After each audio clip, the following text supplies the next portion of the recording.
Dear students, welcome to the video lecture of Mathematics class 7, chapter number 5 and chapter name is Lines and Angles. इसका हम part number 6 आज देख रहे हैं जिसमें कि हम एक्सरसाइज के क्वेश्चंस को सॉल्व करेंगे. ओके, तो हमारा आज का एक्सरसाइज है 5.1 जो कि पेज नंबर 103 में आपको बुक में मिल जाएंगे.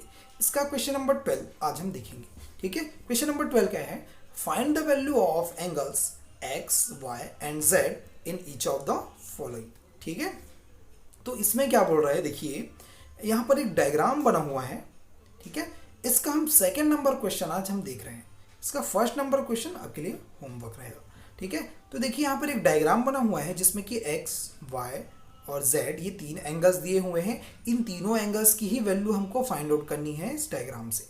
ठीक है, इस डायग्राम के थ्रू. ठीक है, तो हमें क्या करना है, इसका सॉल्यूशन हम देखते हैं कि कोई भी आपने जो रूल पढ़ा होगा, वर्टिकली अपोजिट एंगल का रूल पढ़ा है, लीनियर पेयर का रूल आपने पढ़ा है. ठीक है, सप्लीमेंट्री एंगल, ये सारे बहुत सारे रूल्स आपने पढ़े हैं, बहुत सारे डेफिनेशंस आपने देखी है. तो वहाँ से आप क्या कर सकते हैं, उसे आप याद रखेंगे. ठीक है, तभी इसमें आप अप्लाई कर पाओगे. ठीक है, तो angle z is equal to 40. ऐसा क्यों आया? देखो, अगर हम वर्टिकली अपोजिट एंगल देखें, यहाँ पर 40 हमने देखा और यहाँ से हमने z देखा. दोनों देखिए ये दो लाइन जो है इसको क्रॉस कर रहे हैं, एक दूसरे को इंटरसेक्ट कर रहे हैं. ठीक है, इस पॉइंट पे, और ये दोनों एक दूसरे के अपोजिट दिख रहे हैं. तो हमने क्या पहले सुना है कि vertically opposite angle are equal. ठीक है, तो वर्टिकली अपोजिट एंगल इक्वल्स होते हैं, इसलिए क्या होगा, z इज इक्वल टू 40 हो जाएगा. तो angle z is equal to 40, vertically opposite angle. ठीक है, तो एक एंगल तो हमने फाइंड आउट कर लिया. अब बचा हमारे पास क्या, x और y. ठीक है, इन दोनों एंगल को भी हमको फाइंड आउट करना है. ठीक है, तो अब देखते हैं x और y कैसे फाइंड आउट करेंगे. ठीक है, अब देखिए, अगर मैं यहाँ पर कहूँ कि ये आपका क्या है, कॉमन वर्टेक्स है और ये दोनों लाइंस इसके अपोजिट रेज हैं. एक रे इधर जा रही है देखिए, और एक रे जो है इधर जा रही है. ठीक है, जा रही है दोनों रे अपोजिट साइड में. ठीक है, तो यहाँ आप देखेंगे दोनों रेज जब अपोजिट साइड में जा रही है, एक इधर और एक इधर. ठीक है, तो ये जो लाइन है इसका कॉमन आर्म होगा. और जब भी कॉमन आर्म होता है यहाँ पर, और इसके जो नॉन कॉमन आर्म्स जो है वो अपोजिट रेज अगर होते हैं, तो इन दोनों का सम क्या होता है, 180 डिग्री. और उसी को हम क्या करते हैं, लीनियर पेयर कहते हैं. तो यहाँ क्या अप्लाई करेंगे, लीनियर पेयर अप्लाई करेंगे. ठीक है, तो angle y plus angle z is equal to 180 degree. तो angle y plus angle z is equal to 180 degree by linear pair. ठीक है, तो यहाँ से आप देखिए, आप एंगल z की वैल्यू 40 डिग्री हमारे पास पहले से पता है. तो इस z के जगह हम 40 डिग्री पुटअप कर देंगे. तो यहाँ जब मैं 40 रखूँगा, यहाँ क्या आ जाएगा 40, और इस 40 को आप इधर ट्रांसफर कर दो y की वैल्यू निकालने के लिए. तो हमने क्या किया, 180 माइनस 40 कर दिया, क्योंकि यहाँ पर 40 आएगा, वो ट्रांसफर होकर माइनस 40 इधर आ जाएगा. तो 180 माइनस 40 कितना होता है, 140 डिग्री. तो एंगल y की वैल्यू कितनी आ गई, angle y is equal to कितना आ गया आपका, 140 डिग्री आ गया. अब हमारे पास पता चल गया एंगल z, एंगल y. अब क्या बचा, एंगल x बचा. तो x हमको फाइंड आउट करना है. x कैसे फाइंड आउट करेंगे, देखिए, अगर मैं x की बात करूं तो ये भी एक क्या है आपका, एक स्ट्रेट लाइन है. ये इसका रे जो है एक इधर जा रहा है, एक इधर, दोनों अपोजिट साइड में रे जा रहे हैं. तो ये वाला एंगल, ये वाला एंगल और ये वाला एंगल, तीनों एंगल इस स्ट्रेट लाइन में बन रहे हैं. ठीक है, तो इन तीनों एंगल का सम क्या होगा, 180 डिग्री. यानी कि फिर से यहाँ पर क्या आ गया, angle on a straight line. तो जब भी स्ट्रेट लाइन में एंगल्स, जितने भी एंगल्स बनेंगे स्ट्रेट लाइन में, उन सारे एंगल्स का सम 180 डिग्री होता है. ये आप याद रख लीजिए. ठीक है, तो ये आपका लाइन हुआ, यहाँ पर सारे एंगल का सम 180 डिग्री. तो ये कितना हो जाएगा, 40 डिग्री. ठीक है, 40 डिग्री प्लस x प्लस 25, तीनों को ऐड कर देंगे. तो हमने ऐड किया 40 plus angle x plus 25 is equal to 180 degree. ठीक है, angle on the straight line. तो इन दोनों को सम कर दीजिए. 40 प्लस 25 कितना होगा, 65 plus x is equal to 180 degree. तो एंगल x वैसी है, 65 को हम इधर ट्रांसफर करेंगे, तो 180 डिग्री माइनस 65 डिग्री. तो 180 डिग्री माइनस 65 डिग्री, दोनों को माइनस कर दीजिए, कितना आ जाएगा, 115 डिग्री. ठीक है, तो ये आपका क्या हो गया, x की वैल्यू आ गई. तो इसका मतलब हमारे पास z की वैल्यू भी आ गई.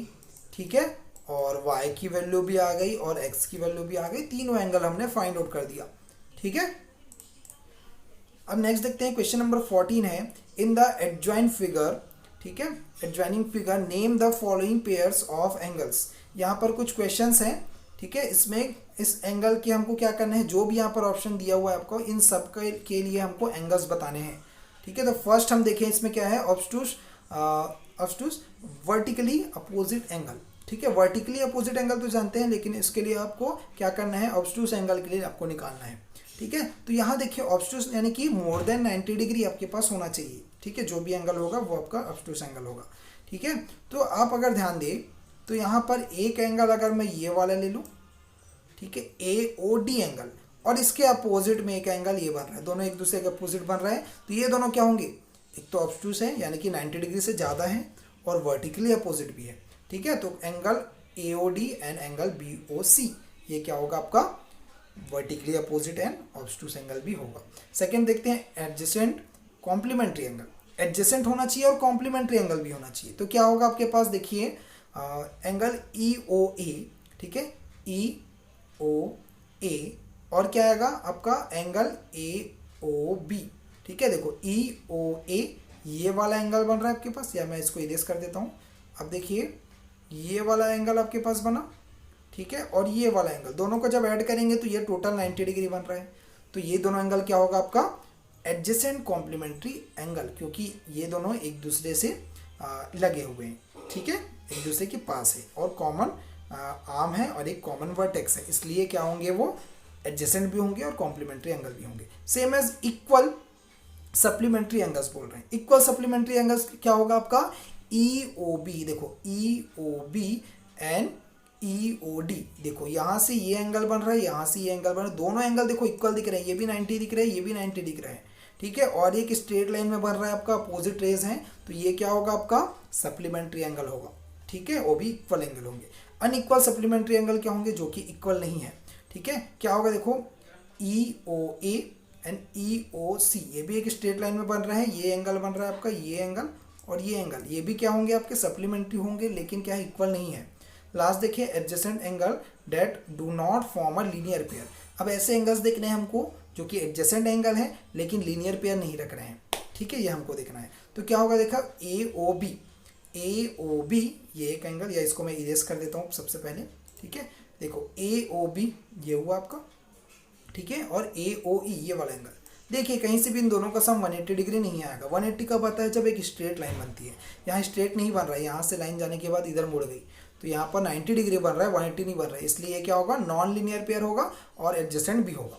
ठीक है, उसके बाद क्या है आपका AOE, देखो AOE ये वाला एंगल और EOD ये वाला एंगल, यहाँ भी स्ट्रेट लाइन यहाँ नहीं बन रहा है, देखिए यहाँ से ऐसा गया, ये ऐसा मुड़ गया, स्ट्रेट लाइन नहीं बना, लेकिन दोनों एडजेसेंट है। ठीक है, तो ये क्या होगा, लीनियर पेयर नहीं होगा और एडजेसेंट होगा। ठीक है, अब उसके बाद EOD, देखो ये वाला EOD ये आपका एंगल बना, और इसके एडजेसेंट क्या बन रहा है, COD बन रहा है। ये दोनों एडजेसेंट तो हैं लेकिन लीनियर पेयर नहीं होगा, क्योंकि इन दोनों का सम 180 डिग्री नहीं है। ओके, तो इतना हमको करना था इसमें। उसके बाद 5.1 का एक क्वेश्चन है आपका। ठीक है, 12 का फर्स्ट नंबर आपका डायग्राम है। ठीक है, फर्स्ट डायग्राम है, इसको आपको सॉल्व करना है, XYZ की वैल्यू आपको निकालनी है। ठीक है, उसके बाद 13 नंबर क्वेश्चन है जिसमें कि फिलअप्स है। इस फिलअप्स में आपको इस बॉक्स इसको आपको फिल करना है, जो भी स्पेसेस है। ठीक है, थैंक यू।